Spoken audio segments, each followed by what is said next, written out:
என்ன தெரியுமா நினைச்சோம்? பைபிளை படிச்சுக்கிட்டே போகும்போது பழைய ஏற்பாட்டில் அவர் வேற மாதிரி இருக்கிறாரு, புதிய ஏற்பாட்டில் அவர் வேற மாதிரி இருக்கிறாரு.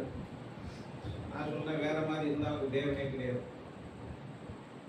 அவரை குறித்து என்ன சொல்றாரு? கர்த்தர் மாறாதவர். அவர் என்ன செய்ய போறதில்ல, மாற போறதில்ல.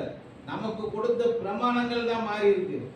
நல்லா புரிஞ்சுங்க, நமக்கு கொடுத்த பிரமாணம் தான் மாறி இருக்கு. தேவன் என்ன செய்யல, மாறல. முதல் பிரமாணத்தை கொடுத்தாரு, கொடுக்கும் போதே சொன்னார் இன்னொன்னு வரப்போகுது. இன்றைக்கு நாம நித்தியமான பிரமாணத்தில் இருக்கிறோம். இது மாறுன்னு அவர் சொல்லவே இல்லை.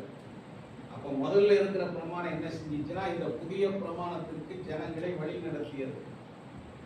பிரமாணம் தான் மாறிச்சே தவிர, தேவனை ஆராதிக்கிற விதம் தான் மாறிச்சே தவிர, தேவன் என்ன செய்யலன்னா மாறல. ஏசாயா தரிசனத்துல பார்த்தாலும் அவர் பரிசுத்தலாம், யோவான் போய் தரிசனத்துல பார்த்தாலும் அவர் பரிசுத்தலாம். பாட்டு என்ன செய்ய போறது இல்லை, பாட்டு அங்க மாற போறதே இல்லை.